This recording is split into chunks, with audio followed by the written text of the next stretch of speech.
Okay, folks, welcome to Dojo Talks. Today we are recapping the 2024 FIDE candidates, which just ended yesterday. We're basically like, I don't know, a couple of hours away since the tournament ended.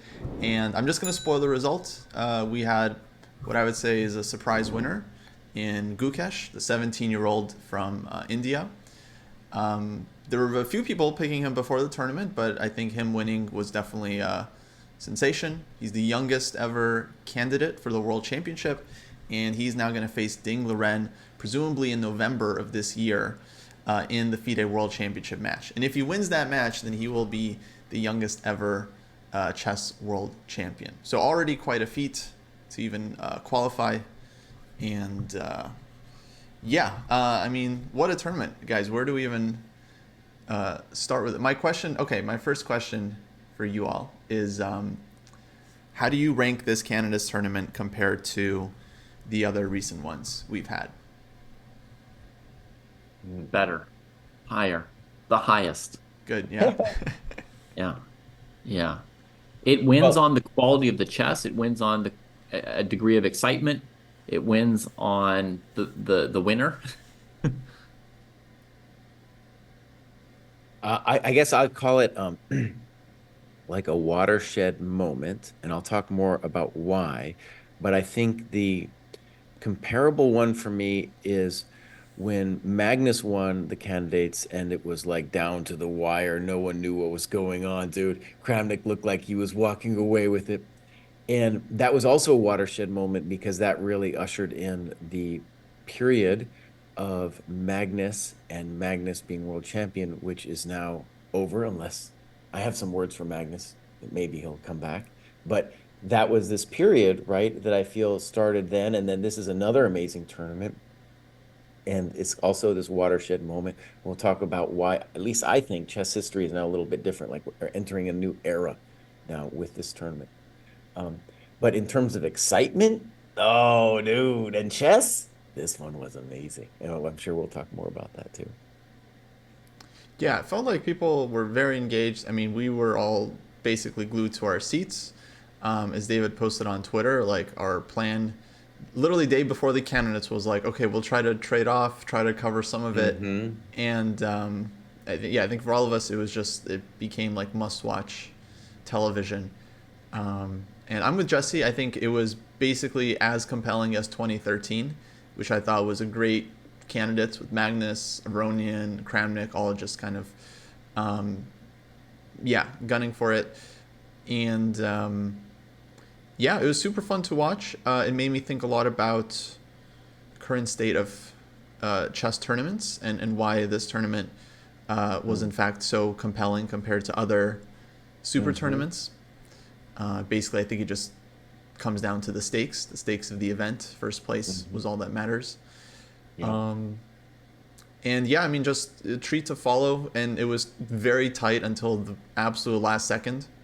That final game with Fabio and Nepo. I mean, it just seemed completely like it could go either way. And it was unclear if we were going to get a tiebreak or not. So it was just incredibly dramatic. And it didn't feel like it was. Like David said, it was good quality chess. So it didn't feel like, oh, there's all these blunders and the results were totally random. I don't think so at all. I think people played actually quite well given the pressure of the event. Mm-hmm. Obviously, the last game with Fabi and Nepo, I mean, Fabi, in his words, played very badly, but still, we've always seen how resourceful Nepo can be in his defense. So, Yeah. I mean, what a that's tourney. by Fabi's super high standards, in the moment as he's being shown computer variations, which I think the computer variations just make everybody feel bad, and they made him feel bad. Like he's looking at the computer variation, and the computer in 1 second is telling him everything he's done wrong. But me watching it, I thought he played phenomenally. Like that rookie four move that he played. I mean, and all of this, off a 30-second increment, basically. I thought he played great. Mm-hmm. I thought he played very well up until, let's say, like move 35. And Hmm. then, I mean, obviously he's an amazing player, but like, I don't know. I feel like he's a correct judge of his own play. I think he definitely could have. He shouldn't have even gotten into that position where he's like up in exchange and it's tricky. Like that should have just not happened. And then I would say after the time control, it was just impossibly difficult. Like with the time pressure and the complexity of the position, I think that was wild. So that was very funny. I was watching the live broadcast at that point, and it's just like, you know, I mean, the engine is basically leading them astray. It's like showing them all these ideas, and their players are just making almost like random moves, you know, according to the engine, and the bar is just swinging up and down.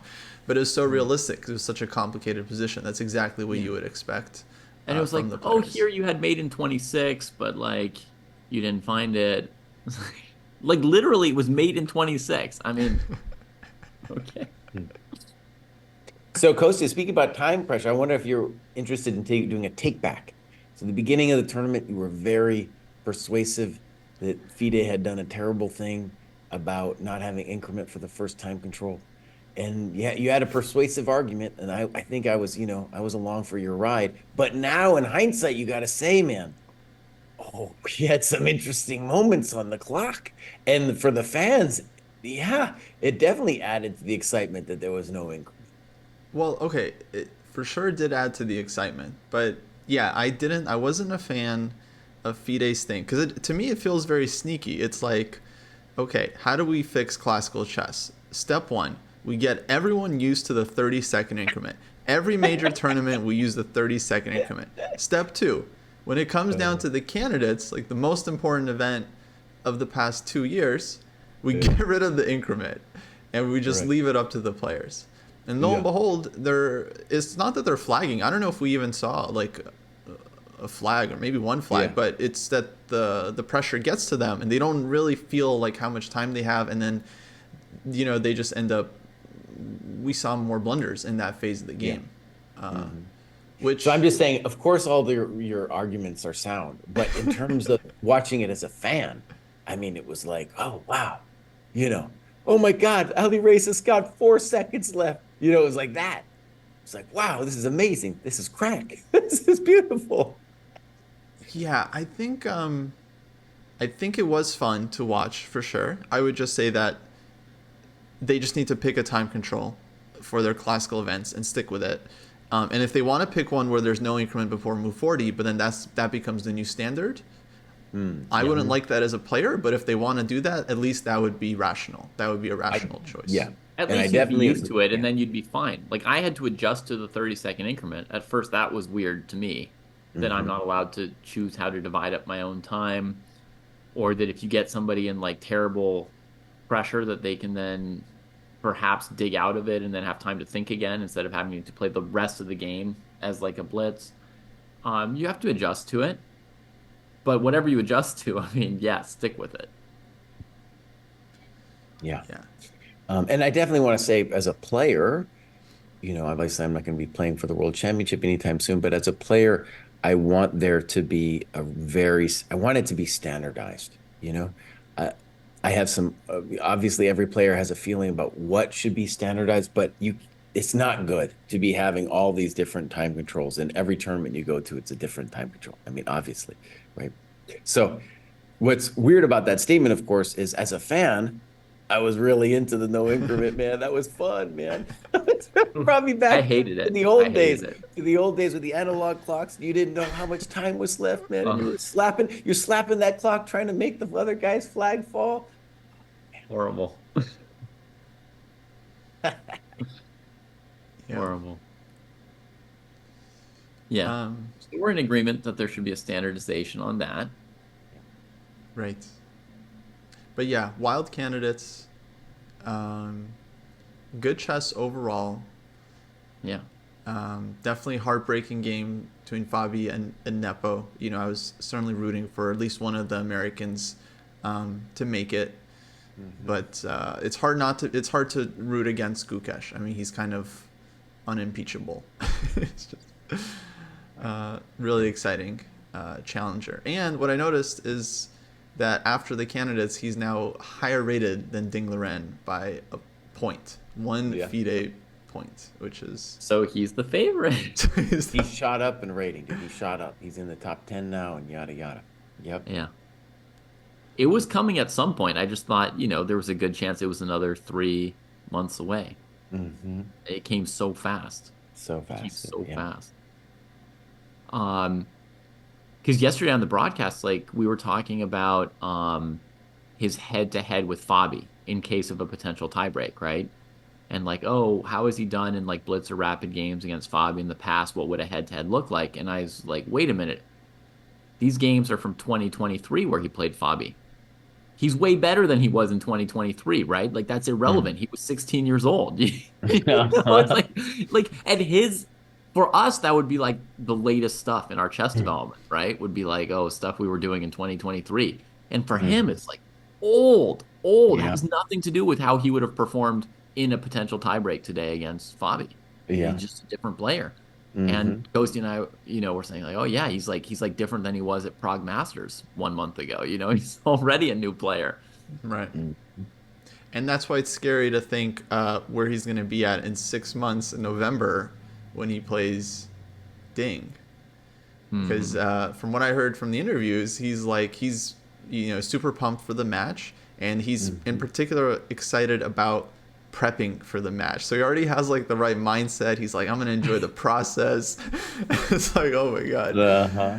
he's There's nothing just you can do against somebody with that attitude.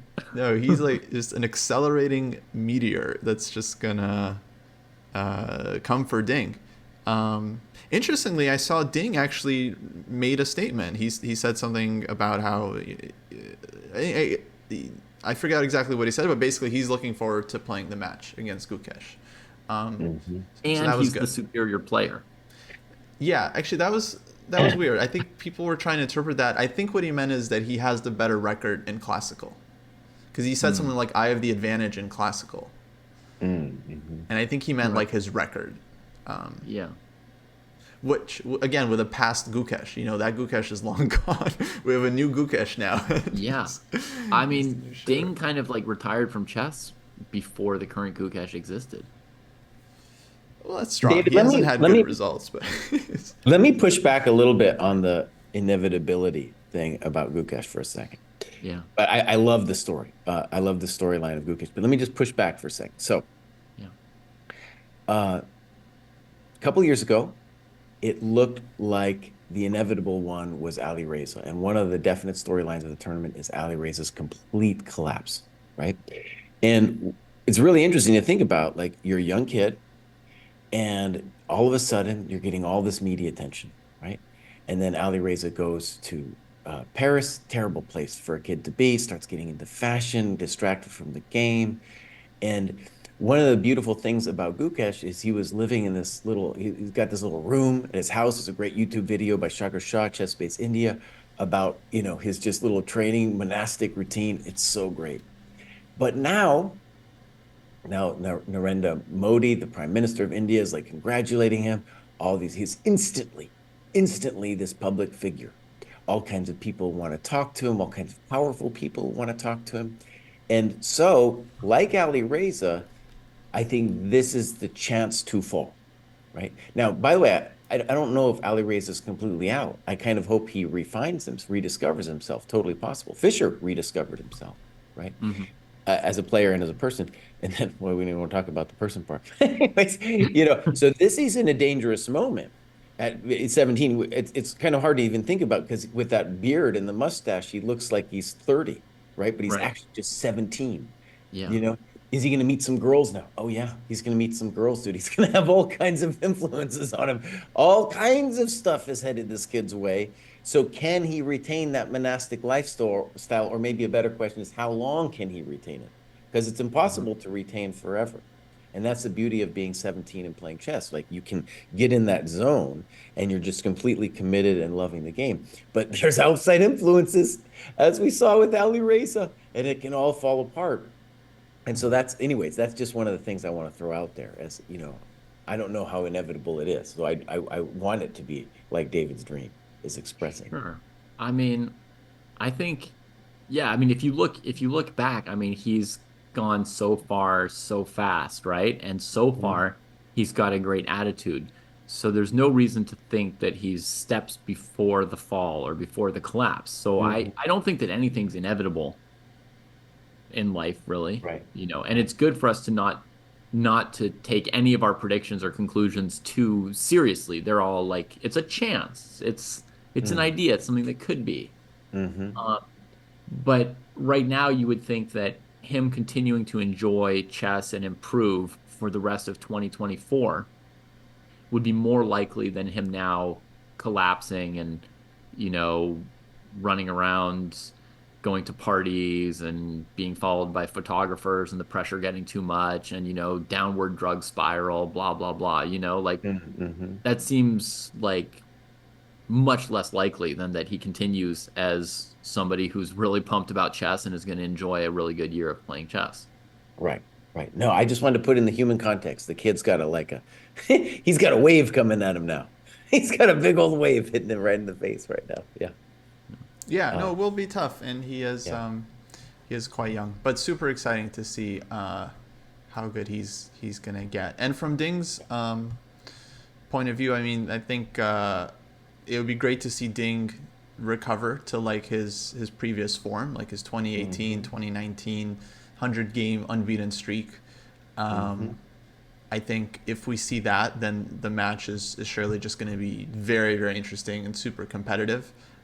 If he continues in the form we've seen since the last World Championship, then to me it feels like, and Gukesh continues on his trajectory, then it just Hmm. feels like Gukesh is just a heavy favorite Right.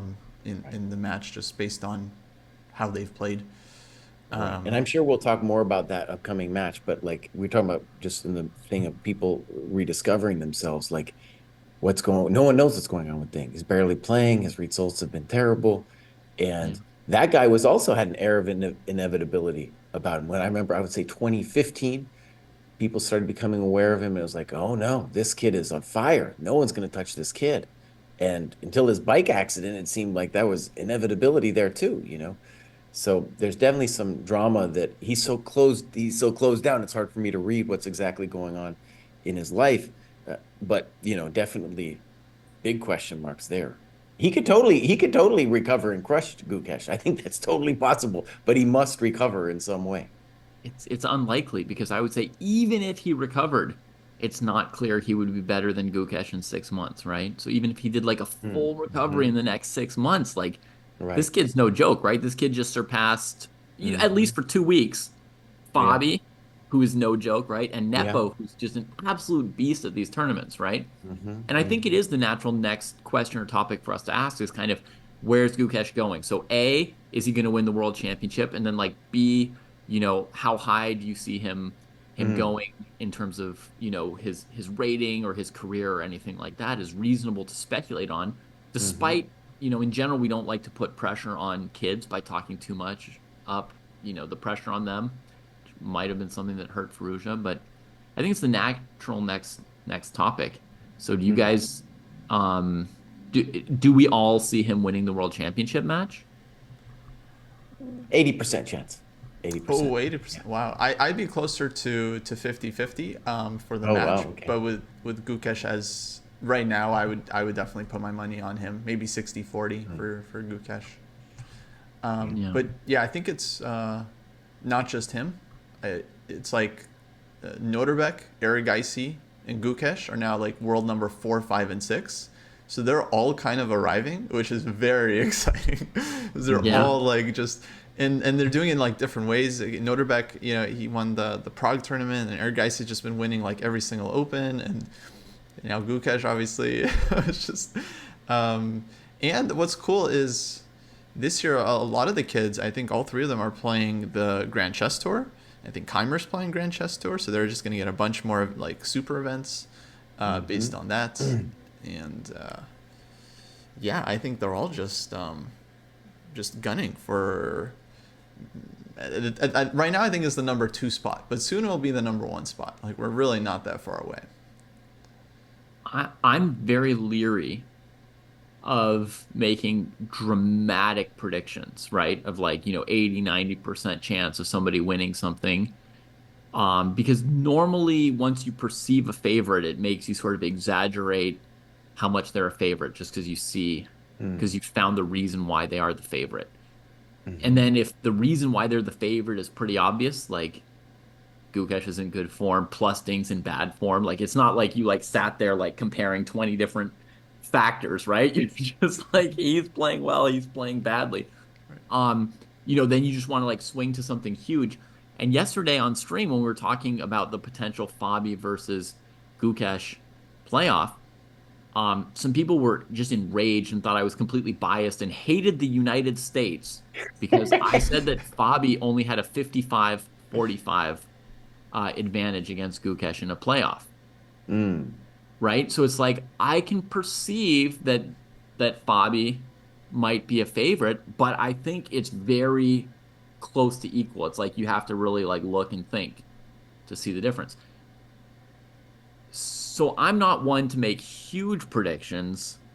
The fact that it's 6 months away reduces the chance, right? Like if the world championship match were next month, then it would be like 95% Gukesh. Like there would just time and no reason why the forms could change that fast. Mm. 6 months away, there's some room for something, but I think I'm still with Jesse. Like I'm gonna make one of the more dramatic numbers I would ever assign to something. I think he's a favorite, like Magnus versus Nepo, like really. I think Magnus versus Nepo, I even said 85 to 90% for Magnus. Hmm. Hmm. And right now, it's just that there's so much uncertainty around Ding, you can't be totally sure, but at least 80% chance to Gukesh for me. But also I want to say about this, when we think back to what Chess Numbers did in his prediction with Magnus versus Nepo, that it was like a 100-point rating difference, and that 100-point rating difference over so many games really tells when you start doing a statistical analysis. And then if you think then about this one, right now, technically they're tied, but Gukesh is so young that you have to take his results from like the past 3 months. And in that 3 months, he's playing 2,800 plus chess, my friend. So there's already, I would say, a rating difference between them. And Ding's rating has been collapsing. So if you take his last year or something, I mean, there's a 100-point difference right there. Yeah. Yeah. Okay, can I do Yeah. why I think this was a watershed moment? Yeah. Okay. Brand Let me time. just You bring down camera number 2 over here. So there's 3 reasons I think this was a watershed tournament. Number 1, classical chess is not dead. Classical chess is doing fine. It was amazing. We had so much interest in this event. So Magnus, just admit it, boss. You were wrong. We're not playing no rapid or nothing, any crazy monkey bunky stuff. Classical chess is doing great. Number 2, got to talk about the rise of the Indians. And it's not just Indians in India, but like here in the United States. So it's just at this tournament, these Indian kids are on fire. And the way I think about it is this, like in the old Soviet times, when you think about not just Russia, but all the Soviet states like Armenia, Ukraine, they had all of this chess culture going on. And so every kid from an early age had a chance to try out their talent. And from that talent, was created like just an unbelievable growth of chess beauty and strength. That is going on in India now, and we're seeing the first results of it. Okay. But it's a much bigger population. It is just a much bigger population. And this Gukesh thing is just adding more fuel to that fire. So you see it here in the United States too. There's a huge Indian population here, and the parents are pushing it. They're pushing it hard, and these kids, some of them are just amazing results. So I think before the tournament, people were saying, yeah, the Indians are good, but they're not ready. No, they're already ready, and there's going to be more of them. Next time around, I imagine the field to be almost entirely Indian. That's how strong I think this wave is right now. Okay, point number 3, why I think this is a watershed moment. What Gukesh showed to me is that computer chess is changing the top level. And so it's like this. Before, I think the computer was like showing you an interesting idea, and you'd be like, okay, I get that. I can use that idea. Now, it's like taking people down these darker avenues that it's harder for the older generation, like Fabi and the rest, to understand. But for the younger generation, Gukesh, who've grown up with the new supercomputers, there's a new kind of thinking going on. And it's hard for an old timer like me to even appreciate it. But I'll point us to just one experience as an anecdote. We were looking at watching his game with the boss off, and he played this move H6. And Prus, Kostya, and me were like, this can't be good. And I was like trying to make it work, and I couldn't make it work. But then afterwards, I sat down with the Stockfish 16.1 and I was looking at it, and it was like Gukesh is fine the whole way through. The whole way through. So our old timer view of that position was simply wrong. And I'm pretty sure that like Fabi and Nepo would have had a similar reaction to the way we did. It seemed gross, but it was very workable. And Gukesh knew how to do it. In the press conference too, he was like, I could have played this. I could have played this. It was okay. So that's like a new approach to chess that's happening right now. And it's hard to appreciate because it's something that's hard to understand. All right, there it is. There's my rant of why I thought this was the watershed tournament for a long time. Okay. Well, all right. So you had 3 points there. You had classical chess is not dead. You had the Indians are coming, and computers have changed top level chess. We should probably take these one at a time. A lot.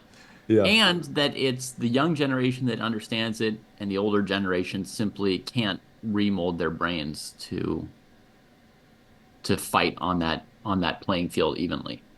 Yeah, no neuroplasticity. Okay, so on the classical chess is dead part, for me what stuck out is that like this is the first tournament that I started truly caring about in a while, maybe even since like the last candidates or the last World Cup. So what that signifies to me is not that classical chess is very much alive, but that classical chess has a problem when like 90% of the super tournaments aren't compelling, like the candidates was. I saw, actually, Greg Shahadi, he posted a tweet, and I think me and David were talking about this on the broadcast the other day, that like there should just be no more rating qualification. If you want to win the candidates, you got to qualify by like winning a tournament. So basically create more tournaments where there's a lot at stake and where first place matters way more than everything else. And then every tournament starts to become incredibly exciting as people try and break into the candidates. Yeah, I also think I like the idea of the FIDE circuit. That's kind of a separate thing. But yeah, to me, clearly there's still a lot of fight left in classical chess. We saw a ton of new opening ideas. And when players want to play for a win with white or with black, like we see that they can definitely do it at any level. But yeah, I feel like for me, it's more of a problem with how the tournaments are structured. Everyone gets paid 1 through 10. You're incentivized to keep your rating, to keep getting invites versus fighting for first place in some random tournament. Yeah. Like the Sinkfield Cups of the world, the random round robins have become stale and boring. As Magnus has said. Yeah. And the way for Magnus, if you want it to be exciting, boss, you need to get back into the candidates. You have to qualify for the candidates and then play in the candidates. That's how you can make chess exciting.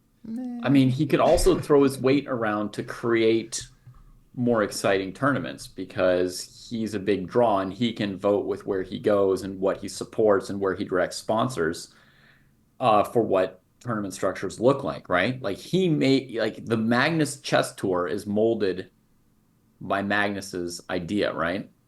And this freestyle chess tour that's starting up is molded by Magnus's idea. So if Magnus got on board with stuff like, everybody in the candidates should have to win a tournament to get there. Let's stop having, rating spots and this and that and the other place. Then that would be another way for him to really contribute to Kostya's vision of the chess world. And saving classical along the way. Or whatever, making chess more better. Yeah. And actually, you guys probably want to respond to the other garbage I was saying, but I just want to add, as a player at the lower levels, like we used to have the way the U.S. Championship used to work is we would have all these qualifying tournaments, and there was drama as a player too, as not just as a fan, but as a player. It's like, Oh yeah. oh, I'm not just playing for some rating thing or whatever. I'm playing to advance. I got to get this spot. Fantastic. Yeah, Yeah. we need more of that.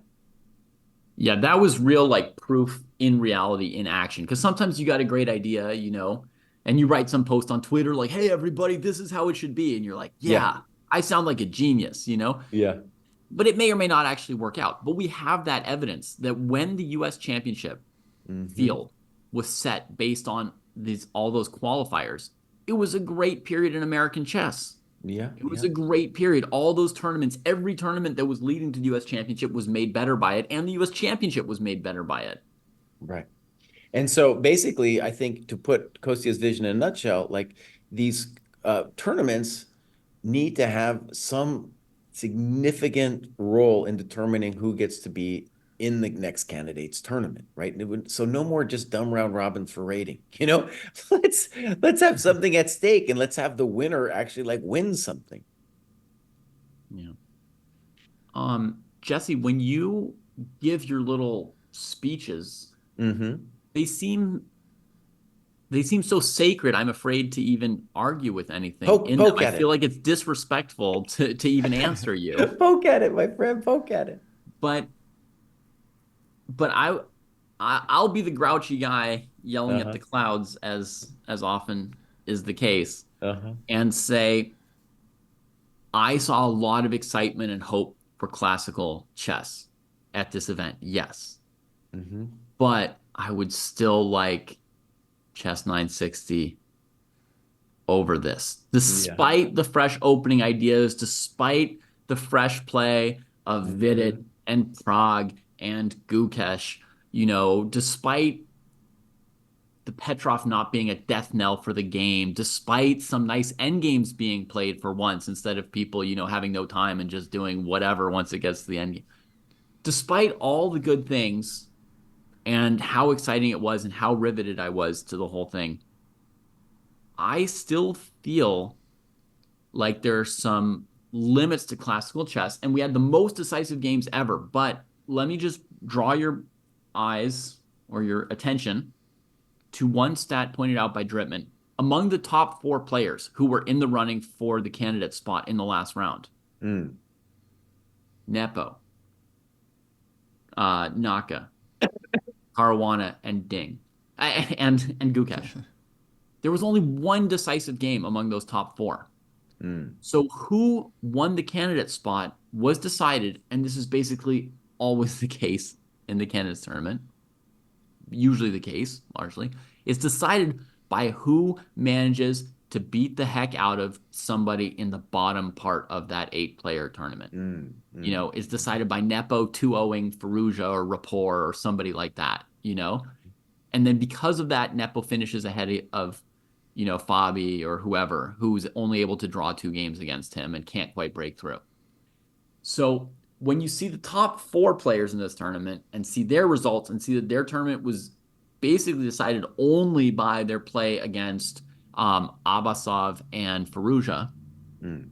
their relative scores against those two guys, then I think it doesn't refute what you said about classical chess being exciting Mm. because it was exciting. But I think it still does present that there is still this underlying issue that when the really good players are in really good form and they play each other, it's going to be fun and exciting to you, me, and Kostya because we can be excited and entertained by a great draw. But it has some competitive issues and mass fan issues when there are just no decisive games. Well, I think that brings up a fourth reason I think this is a watershed moment because how did Nepo killed himself? He made that easy draw against Prague, or he tried to make the easy draw. He made the very easy draw against Fabi. And like, Hmm. especially that draw with Fabi, that's reminiscent of the reason why you might hate classical chess. And Yeah. what happened? Nepo, you lost it, buddy. That was your chance. Gukesh wasn't playing. He was playing win all. Now, let me just back up a second if you don't know what I'm saying. There was an old Soviet take that in any tournament, you kind of save your energy, pick out ahead of the tournament who you want to beat and who you want to draw to. And that's what Nepo did. He may had his marks, and it worked in previous tournaments. The guy had qualified a bunch of times. We thought it was inevitable because the strategy was working so well, but it didn't work anymore. It didn't work, and he got burned. Yeah. Fantastic for chess. But it Fantastic. but it didn't work because, Gukesh or Naka or Fabi beat him in one of the later rounds and passed him. No, it didn't work because they managed to beat somebody in the bottom of the field that he'd drawn with. Well, I don't know if that's true. So, I mean, Yeah. Fabi, he was like 95% winning that game against Nepo. I mean, he really should have won it. but didn't. It was he didn't win it. It wasn't because Nepo like played the Petrov and killed the game. I mean, he didn't win it because chess is difficult, you know. Yeah, yeah, because chess is difficult because the winning margin is kind of narrow, right? Like there's all this drawing margin, and then you have to have like this much more advantage than to be in the winning zone. It's very difficult. I see we all have our biases. Jesse wants Magnus to Yeah. come back. David wants Fischer random. Yeah. I honestly think that what's interesting for Magnus now is like this was the end, this was like the firm end of the Magnus era. And what I mean by that is like chess was a certain way up to this point. And now Magnus is an old in regards to this, what's happening now, he's an older dude. Could he still come back and fight? Of course he could. But it's like a new era, and he's going to be recognizing it now. It's going to be like, oh, I'm an old man now, and I have to fight to keep up with these kids. And it's not just like, oh, now I can sit back and say, oh, obviously I'm better than Ding. No, you're not obviously better than Gukesh, my friend. So it's no longer the case. I called you world champion for a couple of years now, buddy, because Ding wasn't it. But now, dude, if Gukesh wins, no, my friend, it's over for you. So this generation, it's like it's going to come to a clash. And maybe even if he's too proud to, go through the candidates process, maybe then there'll be like a Gukesh Magnus match, dude. Well, Maybe yeah, that's what we absolutely. get. I think this is likely. I mean, they were no. I mean, I don't know likely, but Magnus and Hikaru were going to do a match late last year. I think that's still going to happen at some point. And if Gukesh wins the match, I mean, I think a match with Carlsen would be really exciting, and I'm sure they'd come to some kind of hybrid format, like mix of classical and rapid and so on. I do feel like Magnus still has it, but I'm I'm with you. I hope this kind of rejuvenates him and inspires him to come back and try to take out all the young whippersnappers. Yeah. There's a lot of them snapping about.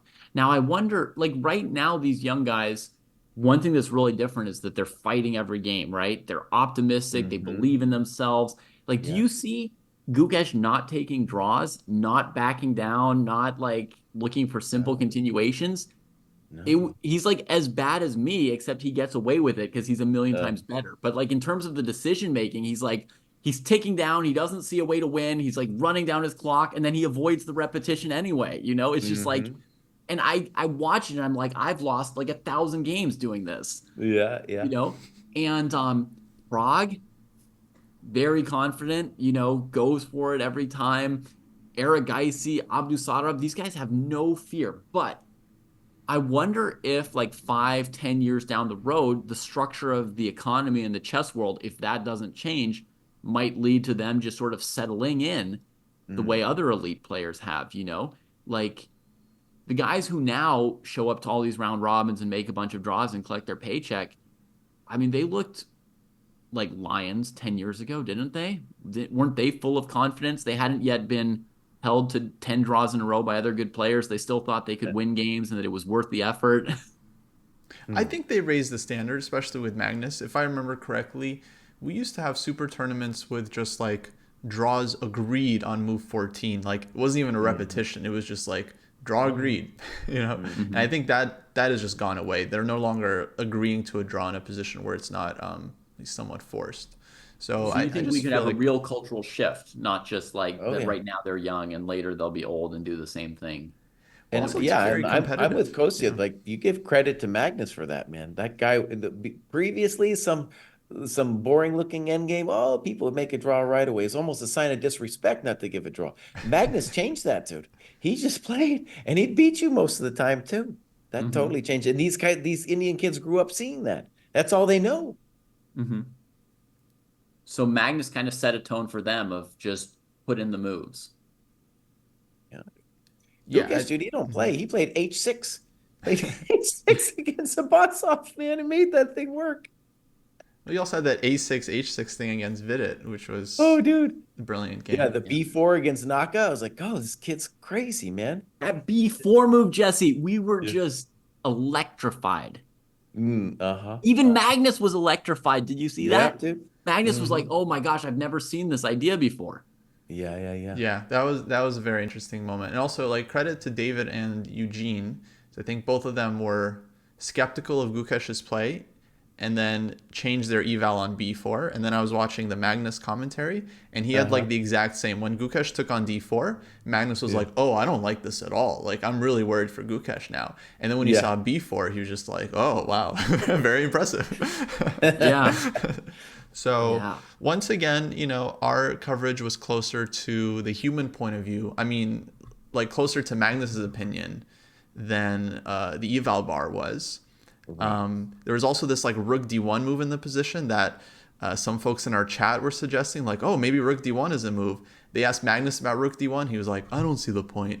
So, it's yeah. like, once again, the eval bar just like leads people down inhuman lines, and Yeah. And they're like, Rook yeah. D1 winning a tempo. It's like you're not winning a tempo. You're spending a move to develop your rook and delaying your recapture for one move, and and it's not making any threat. So black can just spend their tempo developing their pieces.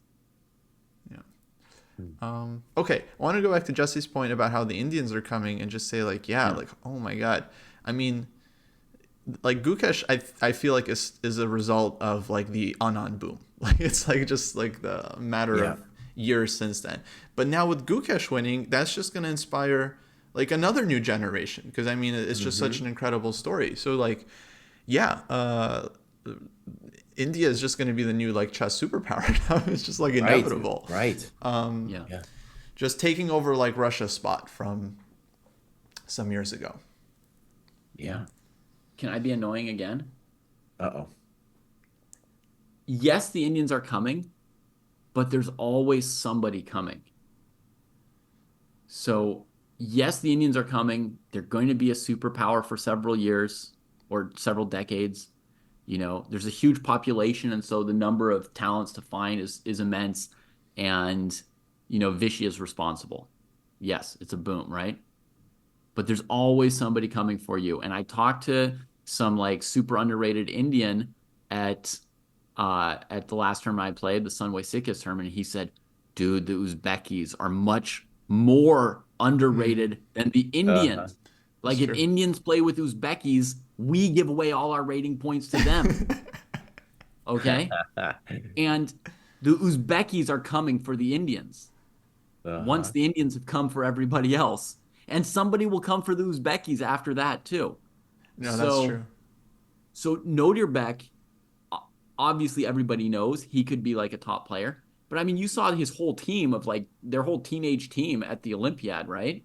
Hmm. Just like the Indian team. So they're coming like crazy and they're going to inspire other people too. But it's now chess is also has an international element, right? Like we get these national stories, the Fischer boom, the Vichy boom, but you know, I think people in different countries can be inspired by somebody somewhere else. Like you could have like five teenagers somewhere in Iran who are looking at some Dubov games and they form like a chess team. And then next thing you know, it's like the Iranians. So, and that's not a random example because Iran also has like a Right. huge like surge of strong teenagers. Sure.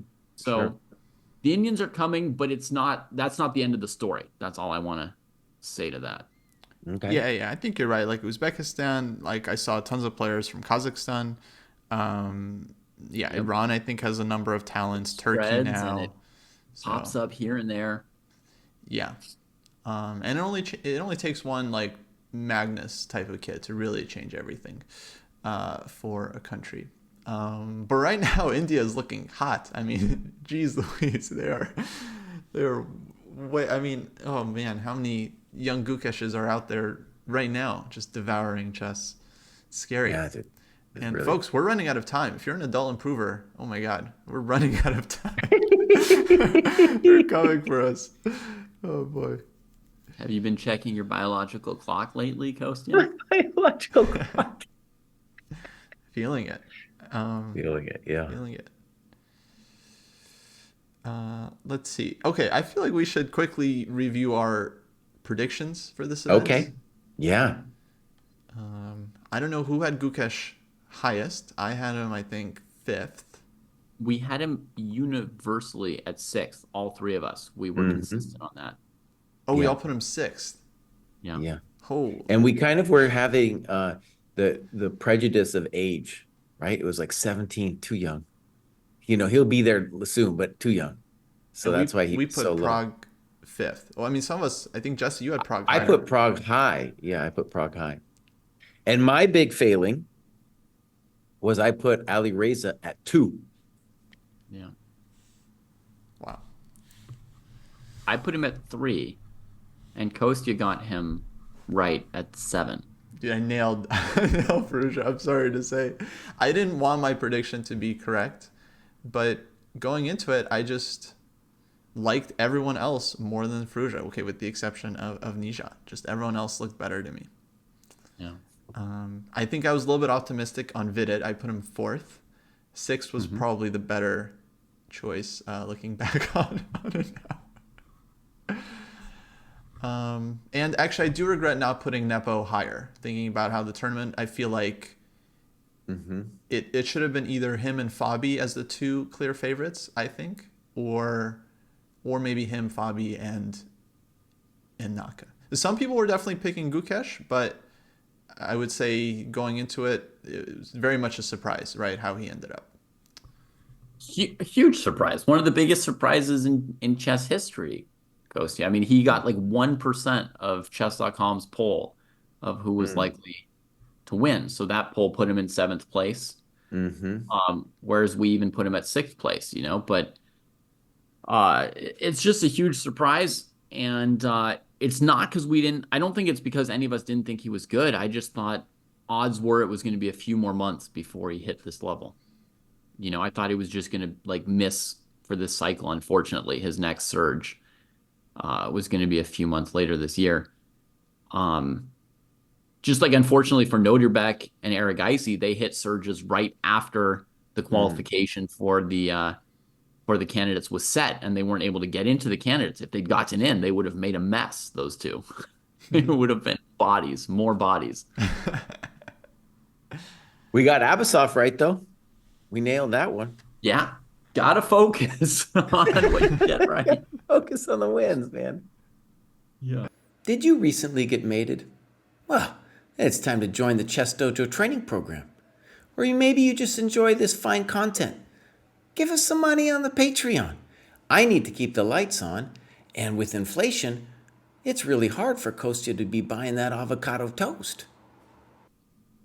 We have a couple good questions from chat along the way that Okay. maybe you guys could address. All right.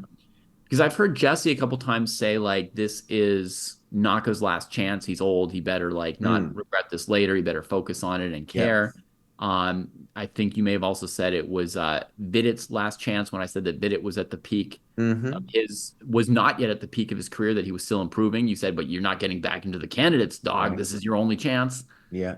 And also, maybe Fabi's last chance. So what do you think, Jesse? Like, how many of these people have seen like their last candidates? Like, of the people who didn't quite make it, is there anybody who's got a chance in 2 years to go for the world championship? Yeah, very few. I mean, first of all, the story of Naka in the last couple of years and how he did so well, very surprising. I'm still struggling to even understand how it happened. That could continue, but he would be 38 when that goes down. Hmm. Fabi is only going to be 33. So I think we can expect to see Fabi and Naka back. Nepo is going to be 35. I'm going to say probably not. Who are we going to see? We're going to see Abdu. We're going to see Gukesh. We're going to see Erigaisi, right? And then we got all these other kids. Prague, I think Prague is going to be back, Hmm. right? And then we have all kinds of other kids that are on the rise and could make it. Keimer could make it. Could Duda return? Your favorite boss, maybe he could come back. You So know, you think that Hikaru at 38 will have another run in him? Maybe. I'm gonna say probably not. Probably not. Okay. Probably not. So And of the guys there, it's basic of the older guys, it's Fabi who can stay at this level. I think so. And I really do believe when I said the wave, like it's not just a wave of new players, but it's like a leveling up of the game. Like the game is different. It's stronger now. It's more competitive than it used to be. So it's not just like we have this cool young talent. No, this young new talent is marshaling a kind of chess that the old timers are going to struggle to get behind. And that's why I think even though Magnus Carlsen is probably the GOAT, this new generation could swallow him, dude. It could easily happen already that they could swallow him. So, and would he win now? Probably. But I'm saying it, Magnus, buddy, get back in the ring, boss. You got to stay fresh because these kids are coming. The wave is so strong. Imagine one of those huge ocean waves, dude. It's coming. And I don't know if you've ever been taken under by a wave and hit the ground. Bam! It really hurts, dude. It feels like you're I going through a did. washing machine, man. It actually felt like my back was going to bend the wrong way and snap in half. That's right, dude. That's what it Yeah. feels like, Magnus. Yeah, I agree with Jesse. There's going to be a lot of kids. I think of the veterans, I could definitely see Fabi being back there. I would say, man, again with the the Nepo, I feel like for me Nepo would be a more likely candidate than Hikaru, just because Hikaru says all this stuff about being a streamer and maybe he's not going to want to expend the energy next time to try and qualify. I mean, he has to, he has to go to the World Cup, Grand Swiss, these events. Like he might not want to do that again. I don't know. But yeah, one name that Jesse didn't mention in his list of juniors was Faruja. Faruja could also come back. Yeah, Faruja definitely come back. I saw an inspirational Instagram post from him indicating that he will learn from this and try to improve. I would love to see that happen. I mean, he's still like he's kind of been stagnant for a little while now, but if he has another surge, then who knows? Maybe we'll see the final adaptation of Faruja was like number 2 in the world, and now he's number 16. 16. Yeah. It's rough, dude. Yeah. It's really rough. Wei Yi also stagnated for what felt like 7 years. Mm-hmm. And then suddenly at Tata Steel, he's back and surged up to top 10 in the world. He'd never been as high as number 2, right? But he'd been like 2740 or so, dropped down to 2710, and now he's back up. So there is time when you start that young to surge back up and still be young. Yeah, but he was very much hyped. But this new generation is super promising. Man, exciting. But I don't know. I still feel like the veterans. We see veterans winning events all the time. So I imagine that's not yet done. And like guys like Fabi, I think Levon even. I feel like we'll have some left. Nepo, I mean, I don't know. Dude, I love Levon. Levon doesn't have a chance, dude. No. Over Levon. I love the guy, but it's over. He just won the American Cup. Yeah. By Swan drawing song. classical games, right? And then winning some rapid games. I don't know. Look, and there were no Indian teenagers in the American Cup, importantly. No Uzbeki or Indian teens allowed.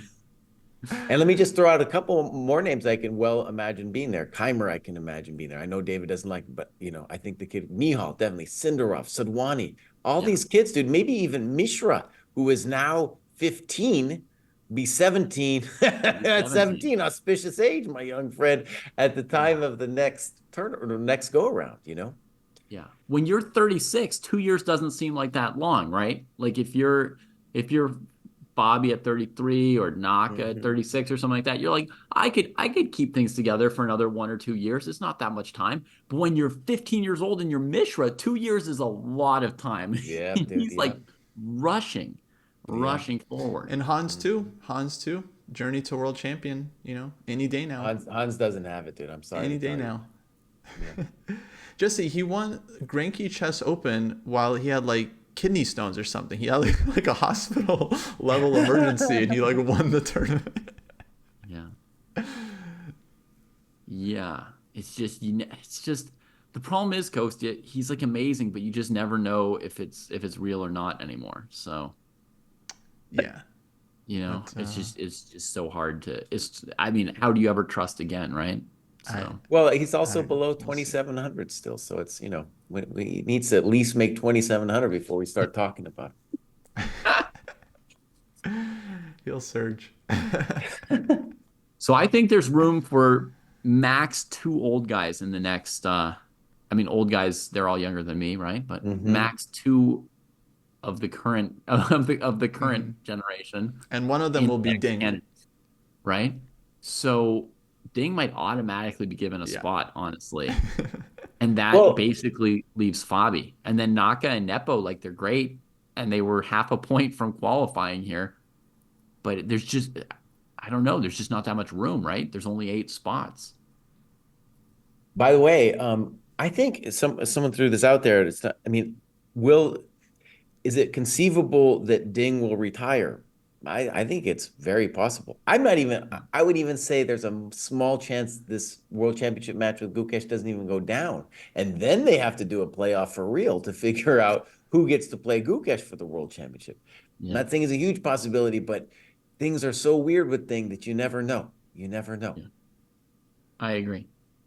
So I was kind of thinking, Bobby plus, either Naka or Nepo could make it to the next one. And I think it's again one of those things where it's just like chances. I don't think one of them obviously has more staying power than the other or a higher chess level. It's just a roll of the dice in the end, right? Like why is Anish not in this candidates or why is Wesley not in this candidates? It's just a roll of the dice at the end with one game here or there for who qualifies. No, it's a little bit better than that. You can make it by rating, or you can win one of these qualifying tournaments. Niche, buddy, you got your chance. But I'm saying it comes down to a very small margin, right? So you couldn't say that, like, if you thought that Naka was going to qualify, you couldn't say that his chance was 90% and Nepo's was 10. It would be like 55-45 or 60-40 or something like that. That's what I'm saying. It's very close. I would put it this way. If you are in the top 10 in the world, top five, your chances are amazing to get into it. If you're in the top 10, it's less, but you have good chances. After that, it's gonna be hard, dude. Like Geary is 15 in the world right now. He's 29. You could get in, but there it's just a roll of the dice. Let definitely less than 30% chance he's gonna make the next candidate. Mhm. It is Yeah. super competitive. But I believe in the old guard. Class is permanent. Well, there's a new class in town, my friend. Yeah. Yeah, there's a higher Yeah. class entering. I think it's a very small chance Ding doesn't play the match. I think it's more than zero, but he already said something about how he's looking forward to playing Gukesh. Um, but if he does for whatever reason give up the spot, if that does end up happening, um, yeah, it'd be cool to see a playoff with like Nepo, Naka, and Fabi, or maybe they should just offer the spot to Magnus. Should be like, Magnus, do you want it? Do you want to play Gukesh for the whole There you championship? go. Yeah. I think that wouldn't be fair to the candidates, but FIDE I think has done similar things before. It wouldn't be totally, totally outside the realm of possibility. But I don't see that happening. I think Ding will play. We'll see. I'm looking at his recent history. He's just played so little the last several years. Yeah. Okay, cool. That was a great tournament, you guys. That was good. Yeah, Awesome. great candidates. 10 out of 10. Until next time, folks.